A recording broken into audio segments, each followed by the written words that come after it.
Hey, what's up, everybody? Welcome to Car Question. I'm Matt with James. and we are driving this week the Subaru Crosstrek. Oh, is it completely redesigned?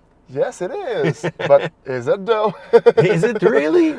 Don't be fooled. But yes, it is. It's a completely new Crosstrek, but Subaru played again the same recipe where they keep a lot of parts, the engine and transmission, but they give us a great style and kind of change even the all-wheel drive system to give us better traction. But first, do you know that the Crosstrek is really popular in Canada?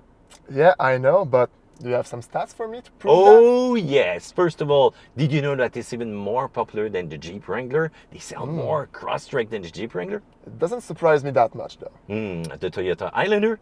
Oh, that one? Yes. The Ford Explorer? Not that one. The Kia Seltos? Yes, for the price, it surprised me. And even the Mazda CX-30.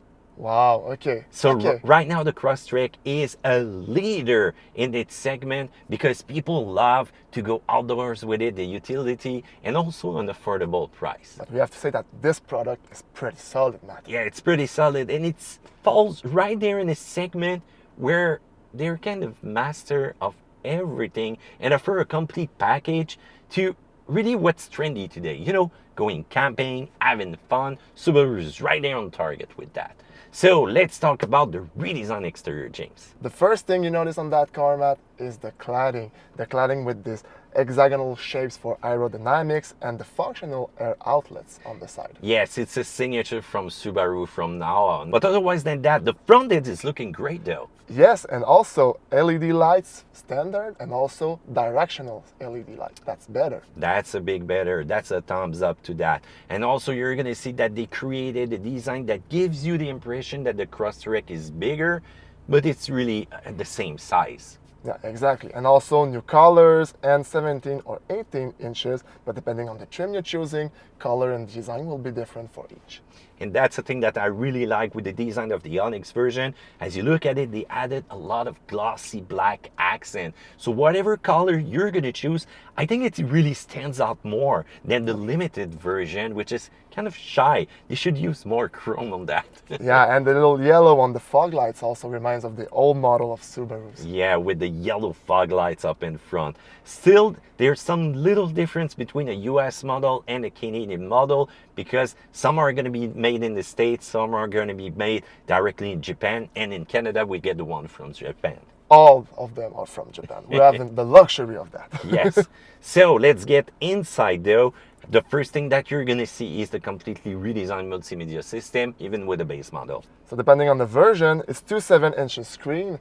I don't really like that, 2 places where the information is. And you have the 11.6-inch screen, that one that we have right now. But I don't like it very much. I'll talk to you about that later. Yes. Also inside, the first thing that you're going to notice once you're going to sit behind the wheel is how comfortable those seats are. New and seats. How the steering wheel changed. It reminds me of the steering of the WRX. It's derived from the steering of the WRX, man. That's why. And limited trim. The audio Armand Cardan, wireless CarPlay and Android Auto. Also a unique color for each trim that I pretty like. I also like the Onyx that we have right now with the little yellow, like the outdoor.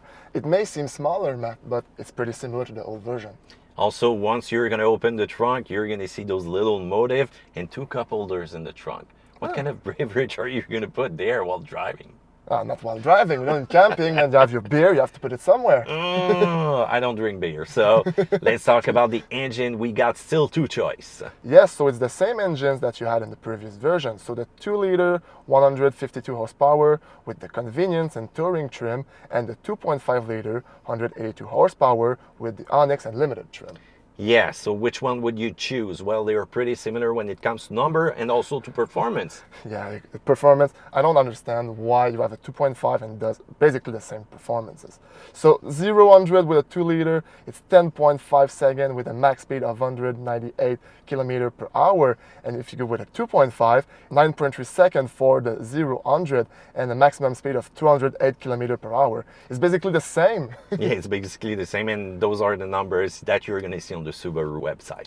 And also, Matt, you don't have the manual anymore. Oh no! Just CVTs.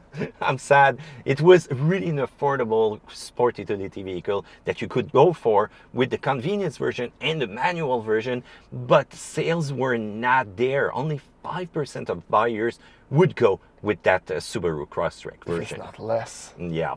So let's talk about the all-wheel drive system. You've got X mode base, but you've got also a dual X mode that you're going to find in the more equipped version. But it also tweak this kind of all-wheel drive system to give it better response to changing surface and driving condition because of an active torque vectoring system. So let's say that you're in a curve, it will break the inner wheels and you're going to feel really that difference. But otherwise, once you're going to get off-road, because this is where the Crosstrek shine, with X mode, you're going to get through a lot of deep stuff and you're not going to get stuck, but it's still the same good old system. And you got still the 60-40 power repartition from front to rear, but also Subaru told us that this system will adapt depending on the condition that they're going to face and the load on that system. It's going to send power where traction is needed. So let's talk about performance. How does it feel on the road and off-road? Because we tested the Crosstrek in some light off-roading, but still it shines there. But on the road, you can feel that it's a little bit stiffer. They made some improvement to the chassis and it's now 10% more rigid. You would say that's not a lot, but guess what? This stiffness changed a lot of things because they changed completely the steering feeling also. And you can also feel it once you're behind the wheel. As soon as you're gonna give some input, you're gonna feel a more direct response to where you want to go with the Crosstrek. Brake feeling is pretty much standard, but where it shines also is that all-wheel drive system. As soon as you enter a curve, it will break the inner wheel. Next thing you know, you're more into control of the vehicle. Let's say that you go off-road. They tweak the design of that suspension and it feel less bouncy. You're going to be way more stable. You still get that great road handling, but you get also that great comfort, even if the ride gets bumpy out there. What do you think about that feeling, James? I totally agree with you, Matt. The other version of the Crosstrek was pretty solid. That one is even more. Yeah, and also it's going to do everything within a comfort zone for you, your passenger, and whatever stock you're going to put in that car, fully loaded or not. They've got that great balance that it's really hard to find in a compact sport utility segment right now. Otherwise, that thing handles well. It's not fast though. No. It's not the most fuel efficient though. No, it's not furious either.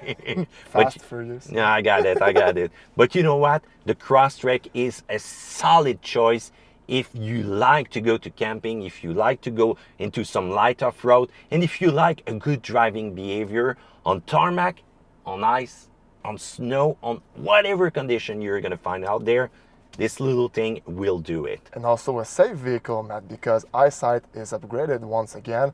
We have a mono camera, a wider angle, and a better range of action. What's new on that eyesight?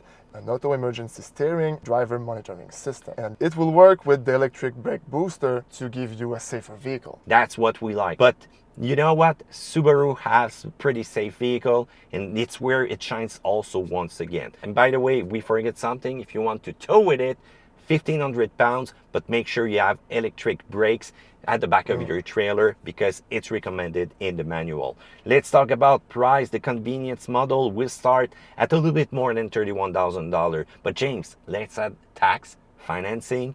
$42,569. Whoa, the Onyx version. This is the version that I recommend to you. I love the styling. I love how it shines. I love how it handles, and I love all the goodies that you have inside, and even more the seats. And the price is going to be $36,500 if you add taxes and everything, financing, just a little bit under $50,000. But James, if you want the fully equipped model, you have to spend $53,364 on this vehicle. 25 cents. Yeah, 25. It's important. 25 cents, 25 cents.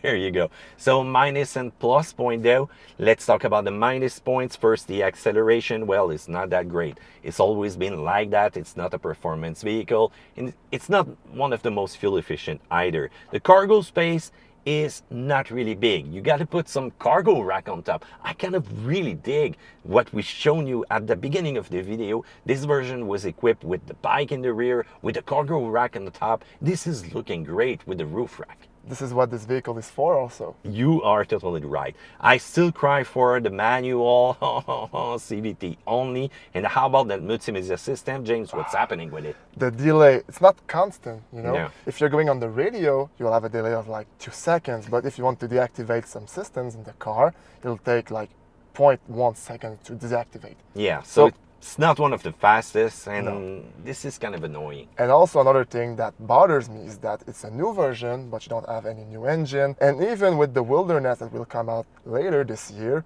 still 182 horsepower, not even a turbo or anything. But you know what? Your grandmother does a great dessert. You know, why change a winning recipe?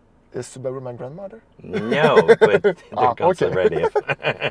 On the plus side though, you've got less noise in the cabin, but those Falcon tires, I'm not a fan of those. Depending on the tarmac that you're gonna find where you live, they might be noisy a little bit. The seats are really, really comfortable. How about that ground clearance? 8.7 inches, 9.3 with the Wilderness. We're gonna have to test that soon. It's capable off-road, it's capable on-road. It's got that great balance between comfort and also how capable it is. This is the real reason why we call them sport utility vehicle. You can also add a 2 inches receiver back in the vehicle. Also, if you want to attach your trailer, that's going to be fine. This vehicle is going to be capable. So back in the days, we were seeing a lot of STI logo. Everybody wanted a turbo inside that Crosstrek, but now we have some, you know what, Wilderness edition, Onyx version, some versions that are pretty much capable off-road. Yeah. So I think Subaru did the complete 360-degree turns and is now really, really adapting to the lifestyle of today. Camping, having fun, going on adventure. Is the trend, and Subaru is great at doing that, so why not?